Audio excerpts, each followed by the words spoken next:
Escuchemos palabras de vida. Para una mujer judía del tiempo de Jesús, la vida era predecible. La mayor parte se casaban entre los 11 y los 14 años.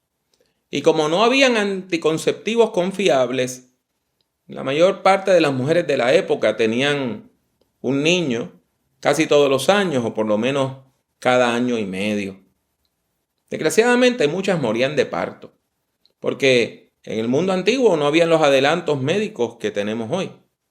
Algunas, siendo muy niñas, se casaban con hombres mucho mayores que se habían quedado viudos, obligándose a cuidar supuestos hijos que a veces eran mayores que ellas o de la misma edad. Y aún otras, pues entonces como se casaban con hombres muy mayores, enviudaban jóvenes cuando sus esposos morían a causa de accidentes, de enfermedades o en la guerra. Seguramente María de Nazaret esperaba tener una vida tan ordinaria como el resto de las chicas de su vecindad. Es casi seguro que no sabía leer ni escribir y que solamente había aprendido los oficios del hogar. Por ejemplo, en aquel tiempo las mujeres aprendían las labores comunes del campo, tales como sembrar hortalizas o atender a los animales del corral. Las mujeres también tenían que aprender a hacer su propia tela para coser no solamente la ropa de ellas, sino de toda la familia. Y tenían que aprender a cocinar, lo único que en el mundo antiguo usted no podía ir al supermercado a comprar harina. Tenía que ir a comprar grano al mercado y usted misma tenía que moler esa harina. Sin embargo, la vida de María de Nazaret cambió radicalmente. Un buen día, cuando un ángel entró donde ella estaba y le dijo: «Salve muy favorecida, el Señor está contigo». El ser celestial procede entonces a darle un mensaje de parte de Dios, anunciando que ella iba a concebir milagrosamente a un niño, a quien debía llamar Jesús. Y como es de esperar, María, de primera intención, rechaza las palabras del ángel. Pero toda su resistencia fue en vano. La joven Galilea termina aceptando la comisión divina y diciéndole al ángel: «Yo soy la sierva del Señor, cúmplase en mí lo que has dicho». Podemos imaginar que el encuentro con el ángel junto al anuncio de su milagroso embarazo fue un evento traumático para María. Y por eso no es extraño de que ella haya ido a buscar apoyo a casa de alguien de su familia. La Biblia nos dice que María fue a visitar a Elizabeth, una pariente que era mucho mayor que ella, para buscar apoyo y orientación. Y como no había redes sociales y la gente no se comunicaba como nos comunicamos hoy, probablemente María no sabía que Elizabeth en su vejez había concebido y estaba esperando un niño, que sería Juan el Bautista. El encuentro entre María y Elizabeth también fue milagroso. ¿Por qué? Porque el Espíritu Santo marcó todo esto con una señal sobrenatural. De modo que cuando la joven Galilea llegó a casa de su pariente, ocurre un milagro. Y el niño que está en el vientre de Elizabeth brinca, salta, lleno del Espíritu Santo. De acuerdo a la tradición, Zacarías y Elizabeth vivían en una ciudad que se encuentra en Judea. La arqueología bíblica afirma que esa aldea se llamaba Ein Karen, que quiere decir el arroyo del viñedo. Y es un poblado que se encuentra al suroeste de Jerusalén. Como les dije, cuando María llega a casa de Elizabeth, el niño que lleva su pariente en el vientre brinca. Y no solamente el niño, sino que también la misma Elizabeth se llena del Espíritu Santo. Y de acuerdo al testimonio de Lucas, como les dije, ese niño se convierte en uno de los grandes profetas del mundo, Juan el Bautista. Este milagro llenó el corazón de María de alabanzas a Dios. Y por eso, la chica, que no sabía probablemente ni leer ni escribir, ahora se convierte en salmista y procede a elevar un cántico de acción de gracias a Dios. La tradición cristiana conoce ese cántico como el Magnificat.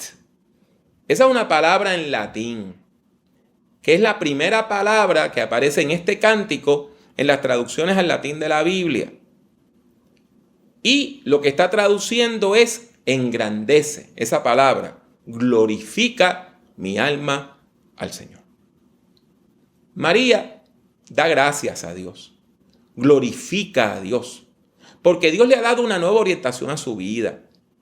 El cántico comienza con una sección de alabanza, seguida por el relato de los actos milagrosos, por medio de los cuales Dios ha transformado su vida.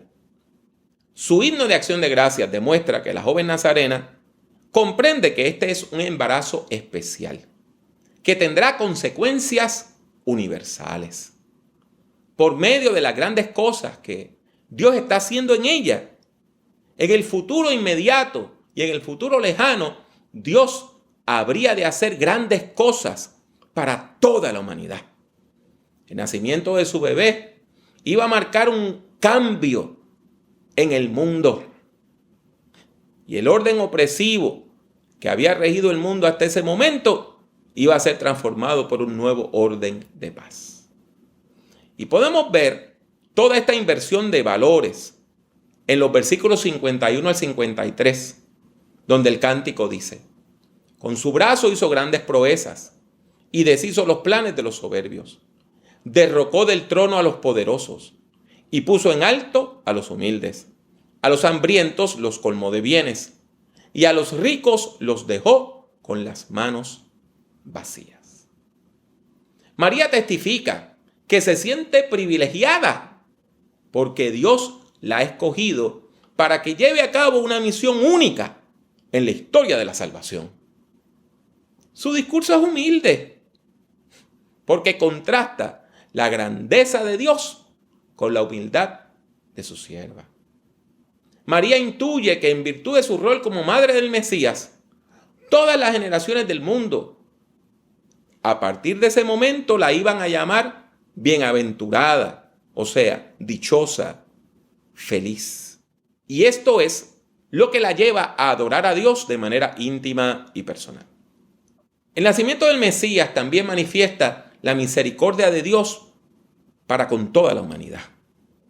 El rechazo de la lógica y del orgullo humano, la exaltación de los humildes y la condenación de los poderosos, la culminación de los sueños del pobre sobre los caprichos del rico y el cumplimiento de las antiguas promesas divinas que Dios le había dado al pueblo de Israel. Hoy, cuando la iglesia se prepara para celebrar el nacimiento de nuestro Señor, recordamos con amor el testimonio de María de Nazaret. La recordamos porque ella nos representa a todos nosotros. María representa a todos los creyentes que se someten a la voluntad de Dios.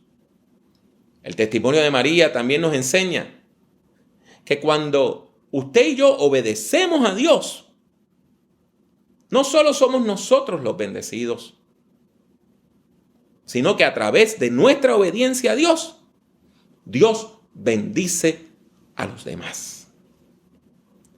Al aceptar la comisión divina como un acto de obediencia, María entiende que lo que está ocurriendo no solo es en beneficio de ella. La obediencia de María ha sido una bendición para toda la humanidad a través del tiempo y del espacio. Y sigue siendo una bendición aún para nosotros hoy. Y será siendo una bendición por todas las generaciones hasta que Cristo venga. María, por medio de su ejemplo, nos recuerda que usted y yo no sabemos el alcance, lo que Dios puede hacer a través de nuestra obediencia. Quiera Dios que cada uno de nosotros pueda seguir el ejemplo de obediencia, de fe y de discipulado que nos dejó esa mujer que la Biblia llama María de Nazaret. En este día de Navidad nos toca responder a la palabra de Dios. Y vamos a hacerlo con una oración de acción de gracias. Oremos. Bendito Dios, Dios de toda luz, gracias por Cristo. Gracias por su sacrificio. Gracias por su nacimiento.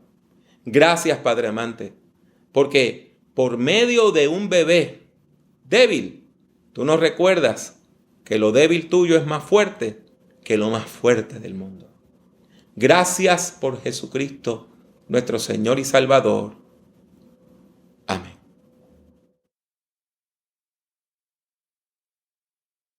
Así llegamos al final de nuestro encuentro de Navidad.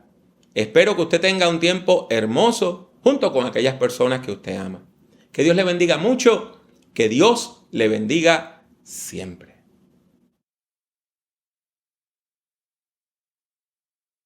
Porque un niño nos ha nacido, un hijo nos ha sido concebido.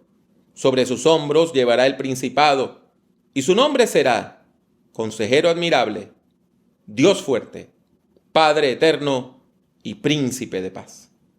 La extensión de su imperio y la paz en él no tendrán límite. Reinará sobre el trono de David y sobre su reino, y lo afirmará y confirmará en la justicia y el derecho desde ahora y para siempre. Esto lo hará el celo del Señor de los ejércitos. Únase al Movimiento La Red visitando nuestra página web www.movimientolared.com.